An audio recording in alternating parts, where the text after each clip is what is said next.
Your Voice bersama saya Melissa Karim. Acara ini sekali lagi diprakarsa oleh Badan Pembinaan Hukum Nasional dan didukung oleh Departemen Hukum dan HAM. Masih bersama tamu saya yang cantik, ada Angelic.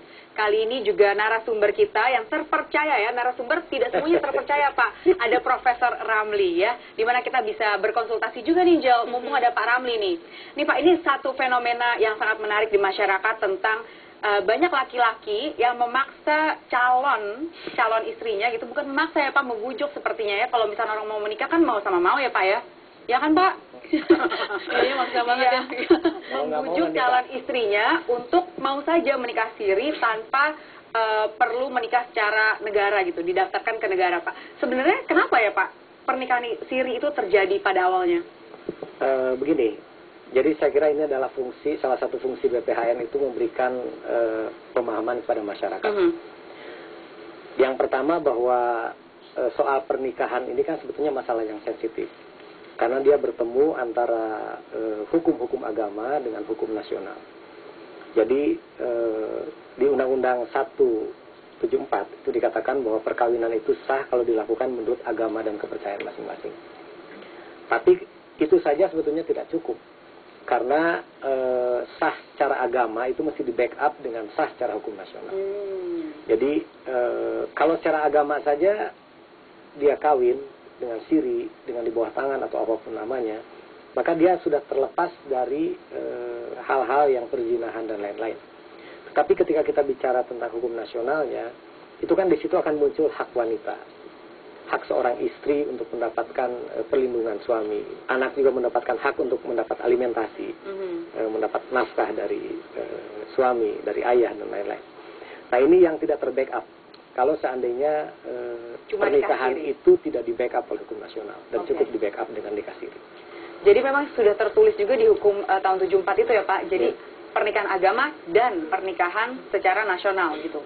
Yang diikat oleh hukum nasional. Jadi di Undang-Undang 174 itu persyaratan pertama nikah itu kan sebetulnya sah menurut hukum agama masing-masing. Tetapi di sana dikatakan juga bahwa pernikahan itu harus dicatatkan. Kalau yang agama Islam kan di KUA. Kalau yang non-Islam itu di catatan sipil.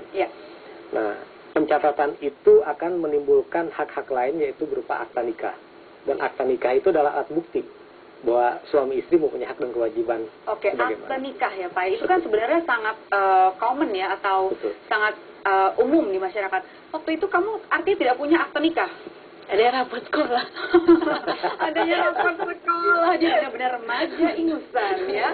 Jadi tidak punya akta nikah. Waktu itu kamu berapa lama sih menikah?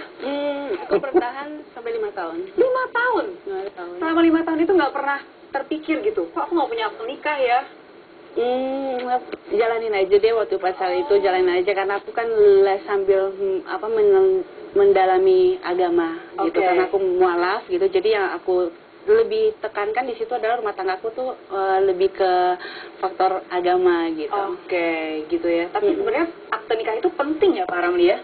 Perlindungan hak-hak istri dan anak.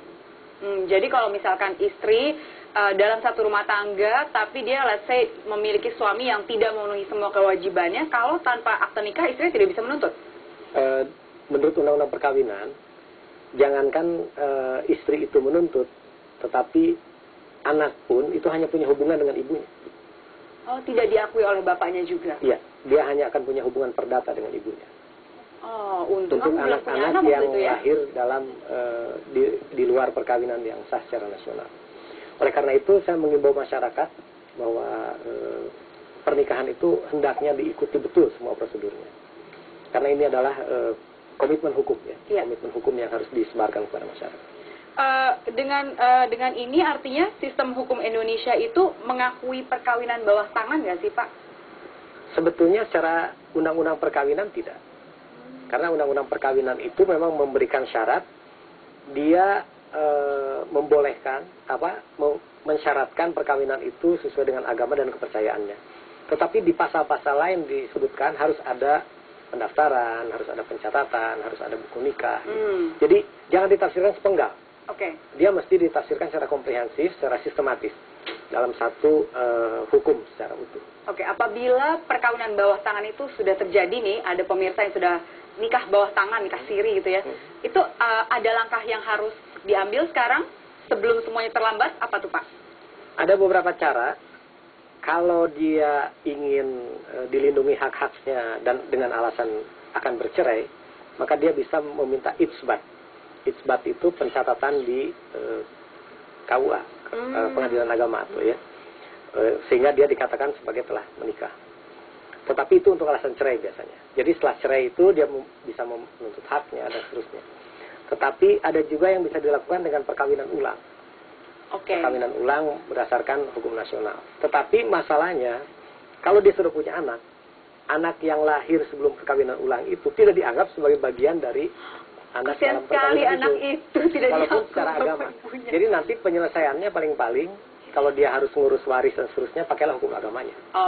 Untuk mengurus hak anak itu, waris dan seterusnya. Jadi, asal Melisa tahu, hukum di negara kita ini kan pluralismenya sangat tinggi dan hukum agama dihargai betul. Oleh karena itu saya di sini juga berbicara sangat hati-hati karena ini menyangkut masalah yang sangat sensitif. Jadi secara agama mereka punya keyakinan bahwa tidak ada dosa di situ, tidak ada zina di situ. Tetapi secara hak-hak wanita dia mesti dilindungi dengan perangkat hukum lain. Jadi berbicara lebih kepada pemirsa yang perempuan ya, jangan mau nanti karena kita dirugikan ya. Kita akan melanjutkan pembicaraan yang sangat menarik ini. Mungkin Angel habis ini akan, dari tadi belum memiliki kesempatan untuk bertanya dengan Pak Ramli ya. Habis ini ya sayang ya. Dan saya juga akan mempersilakan penonton di studio untuk langsung bertanya kepada dua narasumber kita. Untuk itu jangan kemana-mana, tetap di Legal Voice.